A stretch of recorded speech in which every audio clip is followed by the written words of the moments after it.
Corona virus का काला हमला।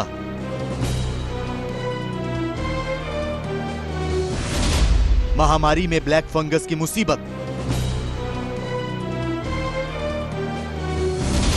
ब्लैक फंगस पर हर सवाल का जवाब। कोरोना महामारी के साथ नई मुसीबत मरीजों के लिए घातक साबित हो रही है। कोरोना के कई मरीज म्यूकर माइकोसिस यानी ब्लैक फंगस से पीड़ित हैं। महाराष्ट्र में 2000 से ज्यादा केस सामने आए हैं। वहीं उत्तर प्रदेश के 4 से 5 जिलों में अब तक ब्लैक फंगस के मरीज मिल चुके हैं। मध्य प्रदेश के भोपाल और उज्जैन में भी इसके कई मरीज हैं। वहीं गुजरात के सूरत समेत कई जिलों में अब तक ब्लैक फंगस के सैकड़ों मरीज मिल चुके हैं। पिछले करीब एक हफ्ते से ब्लैक फंगस के मामलों में तेजी आई है। कोरोना महामारी के बीच तेजी से बढ़ रहे म्यूकर माइकोसिस यानी ब्लैक फंगस से जुड़े हर सवाल का जवाब आपको जरूर जानना चाहिए। ब्लैक फंगस का मेडिकल नाम म्यूकर माइकोसिस है। आम भाषा में इसे काली फफूंद भी कहते हैं। ये म्यूकर फफूंद की वजह से होता है। म्यूकर आमतौर पर मिट्टी, पौधों, खाद, सड़े हुए फल और सब्जियों में पनपता है। नमी वाली जगह पर पैदा होता है। फंगस है। इस फंगस का रिश्ता डायबिटीज की कंडीशन के साथ है। जब डायबिटीज अनकंट्रोल्ड होती है, डायबिटीज़ पूरे शुगर लेवल अच्छी तरह से हाई होते हैं, जैसे आपको मालूम है शुगर के, तो अगर वो नॉर्मल में नहीं है, नॉर्मल सिचुएशन में नहीं आए, डायबिटीज़ अनकंट्रोल्ड है, तो म्यूकर अटैक करता है। महाराष्ट्र में कोरोना से ठीक हुए 10 मरीजों की आंखों में ब्लैक फंगस ने इतना घातक हमला किया कि ऑपरेशन करके उनकी आंखें निकालनी पड़ी। कोरोना की दूसरी लहर में जो लोग वायरस से लड़कर ठीक हो रहे हैं, उनमें से कई मरीजों में ब्लैक फंगस पाया जा रहा है। ICMR ने ब्लैक फंगस के लक्षण को पहचानकर फौरन इलाज की सलाह दी है, लेकिन ज्यादातर लोगों को इसके शुरुआती लक्षण की जानकारी नहीं हो पाती। हम आपको बताते हैं कि ब्लैक फंगस के लक्षण क्या क्या होते हैं। ब्लैक फंगस में नाक बंद हो जाती है। नाक और आंखों के पास दर्द रहता है। जबड़े में लगातार दर्द रहता है। लगातार बुखार, सिर दर्द, खांसी रहती है। सांस फूलती है और खून की उल्टियां होती हैं। आंखों में जो है लालीपन आना, या फिर जो है सांस लेने में जो है दिक्कत होना, नाक में जो है इरिटेशन होना, खुजली होना, इन चीज़ों से, या फिर जो है लूज मोशन होना, ये ब्लैक फंगस के जो है लक्षण हैं, जो इस समय जो है कोविड-19 के पेशेंटों में जो है हम लोगों को मिल रहे हैं। कोरोना महामारी के बीच ही ब्लैक फंगस का खतरा तेजी से क्यों बढ़ा है? क्या कुछ खास लोगों को इससे सावधान रहना चाहिए या सभी लोगों पर यह हमला कर सकता है? कोरोना से ठीक हुए कई मरीजों को खास ध्यान रखना होगा। कोरोना से पहले दूसरी बीमारी से पीड़ित लोगों को ज्यादा खतरा है। डायबिटीज के मरीजों में सबसे तेजी से हमला करता है। कमजोर इम्यूनिटी वालों को आसानी से शिकार बना लेता है। ब्लैक फंगस यानी म्यूकोमाइकोसिस उन कोविड पेशेंटों के लिए ज़्यादा हानिकारक है जो डायबिटिक हैं और उनमें कोमॉर्बिड कंडीशंस जो हैं ज़्यादा हैं, यानी कि ओल्ड एज है और साथ ही साथ डायबिटीज़ अगर है, तो ऐसे पेशेंटों में म्यूकोमाइकोसिस का खतरा ज़्यादा है और साथ ही साथ जो है ये उनके ऊपर जो है भारी भी पड़ रहा है। ब्लैक फंगस की वजह से कोरोना से ठीक हुए कुछ मरीजों की मौत की भी खबरें सामने आ रही हैं। तो क्या ये इतना घातक है कि इससे जान भी जा सकती है? ICMR के मुताबिक ब्लैक फंगस से ब्रेन, फेफड़े और त्वचा पर काफी बुरा असर पड़ता है। इससे आंखों की रोशनी भी चली जाती है। कुछ मरीजों में जबड़े और नाक की हड्डी तक गल जाती है। समय पर इसका इलाज नहीं किया गया तो मरीज की मौत भी हो सकती है। ब्लैक फंगस की सही पहचान और अगर उसका उपचार यानी कि इलाज अगर जो है सही समय से नहीं हुआ तो ये जानलेवा भी हो सकता है, क्योंकि ये खाली आंखों में ही नहीं, ये फेफड़ों में और भी जगह, स्किन में भी जो है इसका इन्फेक्शन जो है फैल जाता है, जिससे जो है ये जानलेवा भी हो सकता है। ICMR के मुताबिक कोरोना वायरस से ठीक हो चुके लोगों के लिए कुछ खास चीजों का ध्यान रखना जरूरी है। जो लोग डायबिटीज से पीड़ित हैं, उन्हें अपने खून में शुगर की मात्रा चेक करते रहना चाहिए, क्योंकि कोरोना के इलाज के दौरान स्टेरॉयड लेने से इम्यूनिटी कुछ वक्त के लिए थोड़ी कमजोर हो जाती है। इस स्थिति में ब्लैक फंगस को हमला करने का मौका मिल जाता है। 3 फैक्टर्स लेके चलते हैं। डायबिटीज का होना, इम्यूनोसप्रेशन का होना यही काफ़ी होता है इस बीमारी का प्रभाव आने के लिए। ज़रूरी नहीं है कि कोविड हो, ज़रूरी नहीं है कि ऑक्सीजन मिले, ये याद रहना चाहिए। ये बीमारी it well known, diabetes, immunosuppression, uncontrolled diabetes, mucormycosis can happen. Corona से ठीक हुए मरीजों और बाकी लोगों को ब्लैक फंगस से बचने के लिए कुछ खास बातों का बहुत ज्यादा ध्यान रखना होगा। आईसीएमआर की सलाह है कि ब्लैक फंगस के किसी भी लक्षण को नजरअंदाज ना करें। कोरोना के इलाज के बाद नाक बंद होने पर जरूरी जांच करवाएं। ब्लैक फंगस का इलाज अपने आप करने की कोशिश ना करें। कोरोना से ठीक हुए मरीज साफ सफाई का खास ख्याल रखें। धूल और गंदगी वाली जगहों पर मास्क जरूर लगाएं। बागवानी या मिट्टी में काम करते वक्त हाथ और पैर को ढकें। ब्लैक फंगस से यानी म्यूकोमाइकोसिस से बचने का जो उपाय है वो सबसे पहले तो ये है कि आप अपनी इम्यूनिटी यानी कि अपने खान पान को अच्छा रखें, स्वच्छ रखें, और जो मास्क आप यूज़ कर रहे हैं उसको रेगुलरली जो है आप चेंज करते रहें। गीले मास्क मत पहने, और आसपास के जो ये इस समय का जो ह्यूमिड वेदर है उसके ख्याल हुए अपने आसपास जो है सफाई रखें, तो आपको फंगल इन्फेक्शन यानी म्यूकोमाइकोसिस जो है नहीं हो। कोरोना महामारी की दूसरी लहर में ब्लैक फंगस का खतरा इसलिए ज्यादा बढ़ गया है क्योंकि बड़ी संख्या में लोग वायरस से पीड़ित होकर ठीक हुए हैं। ऐसे में जिन लोगों को पहले से कोई बीमारी है वो कोरोना से तो ठीक हो गए, लेकिन वायरस के हमले के बाद तमाम तरह की दवाएं और शरीर पर उनके साइड इफेक्ट्स की वजह से इम्यूनिटी कमजोर हो गई। ब्लैक फंगस को इसी समय तेजी से हमले का मौका मिल जाता है। मेडिकल एक्सपर्ट्स की सलाह है कि इस हमले को शुरुआती दौर में ही पहचानना जरूरी है ताकि घातक होने से पहले ही इलाज शुरू किया जा सके।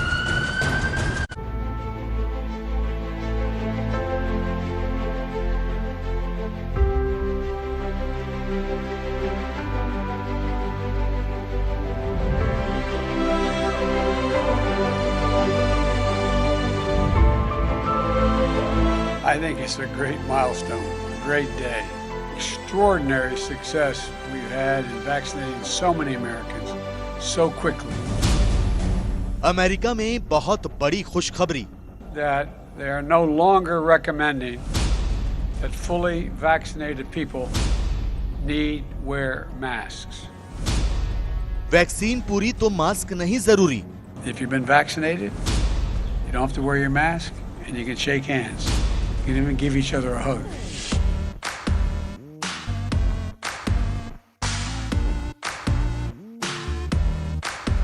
यानी अब अमेरिका आजाद है।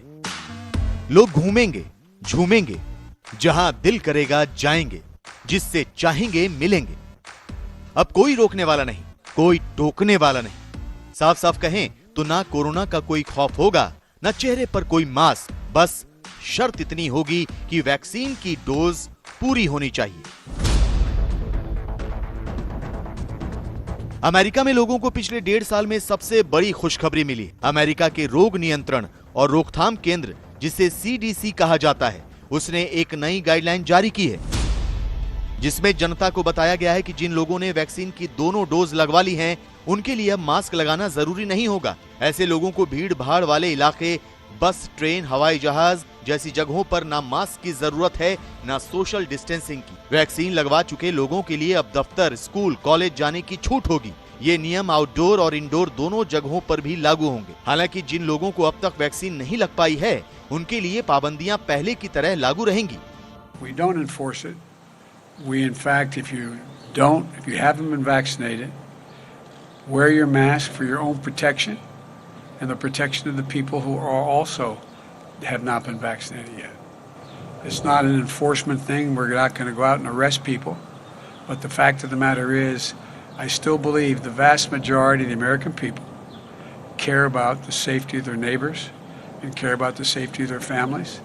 And like I said, if you've been vaccinated, you don't have to wear your mask and you can shake hands. You can even give each other a hug. But if you've not been vaccinated, please wear the mask. Please wear the mask.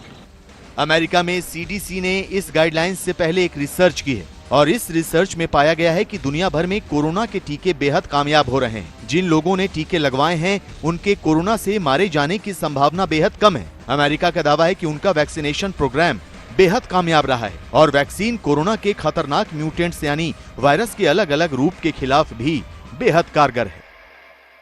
Some people said we couldn't do this, that it would not be until the fall that we had this many people vaccinated. That 2021 might be a lost year for our country as 2020 was. But we proved the doubters wrong. I need to single out one more group to praise, the American people. The American people. For more than a year, you've endured so much, and so many lost jobs, so many businesses lost, so many lives upended, and so many months that our kids couldn't be in school. America में पिछले साल सितंबर से corona के मामले लगातार कम हो रहे हैं। कोरोना से होने वाली मौत के आंकड़े भी पहले के मुकाबले बेहद मामूली रह गए। अमेरिका में अब तक करीब 3,36,00,000 कोरोना के मामले सामने आए हैं, जबकि इस महामारी से अब तक करीब 5,98,000 लोगों की मौत हुई है। इस साल जनवरी में जहां अमेरिका में कोरोना से करीब 3,000 मौतें हुई थीं, वहीं अप्रैल में यह आंकड़ा 600 तक रह गया। हालांकि वैक्सीन के मामले में अमेरिका की रफ्तार पहले के मुकाबले थोड़ी कम हुई है। अमेरिका में करीब 15,40,00,000 लोगों ने वैक्सीन की एक डोज ली है, जबकि अब तक करीब 11,70,00,000 लोग वैक्सीन की दोनों डोज ले चुके हैं। हालांकि भारत के मुकाबले ये आंकड़ा काफी कम है। भारत में अब तक 18 करोड़ लोगों को कोरोना का टीका लग चुका है, लेकिन जनसंख्या के हिसाब से अमेरिका के लिए ये आंकड़ा खुश करने वाला है। देखा जाए तो अब तक अमेरिका की सिर्फ 46% आबादी को ही टीका लगा है, लेकिन अमेरिका को उम्मीद है कि जुलाई तक हर अमेरिकी को ये टीका लग जाएगा और अमेरिका इस महामारी पर बड़ी जीत दर्ज कर लेगा।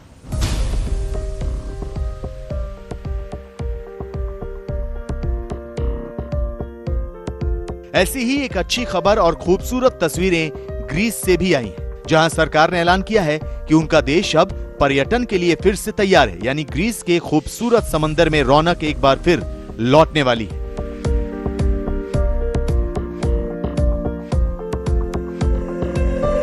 ग्रीस की सरकार का कहना है कि जिन पर्यटकों के पास वैक्सीनेशन का प्रमाण पत्र और कोरोना की नेगेटिव रिपोर्ट होगी, उनके यहां पर आने पर कोई पाबंदी नहीं होगी। छोटी ही रही, लेकिन एक खुशखबरी फ्रांस से भी आई, जहां रेस्टोरेंट, पब और बार को दोबारा खोल दिए जाने का ऐलान हुआ है, यानी करीब 6 महीने बाद फ्रांस के बाजारों में रौनक लौटने वाली है। हालांकि इस छूट के साथ कोरोना के नियमों का सख्ती से पालन करने के निर्देश भी दिए गए। इस मुश्किल हालात में विदेशों से आती ये खबरें नई उम्मीद देती हैं कि जल्द ही भारत में भी रौनक लौटेगी, हिंदुस्तान के अच्छे दिन फिर आएंगे।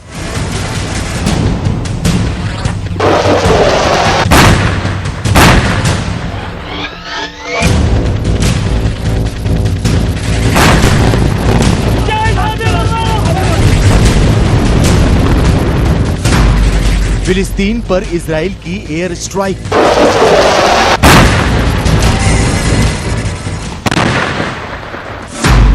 इजराइल के पलटवार से गाजा में तबाही।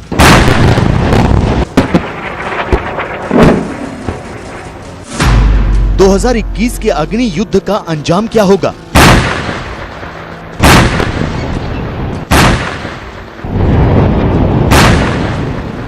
फिलिस्तीन का उग्रवादी गुट हमास इजराइल पर लगातार रॉकेट हमले कर रहा है, आसमान से आग के गोले बरसा रहा है, तेल अवीव समेत इजराइल के दूसरे शहरों को दहलाने की कोशिश कर रहा है।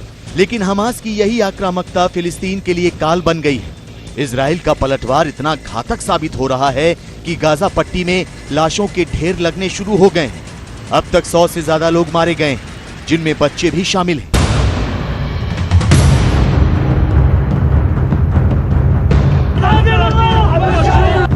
इजराइल के हवाई हमलों से गाजा पट्टी की इमारतों की बुनियाद हिल गई है। दहशत का आलम ऐसा है कि लोग अपने घर बार छोड़कर भागने को मजबूर हैं। इससे पहले कि हम आपको इस भयानक युद्ध की इनसाइड स्टोरी दिखाएं, कुछ तस्वीरें देखिए जो आपके रोंगटे खड़े कर देंगी।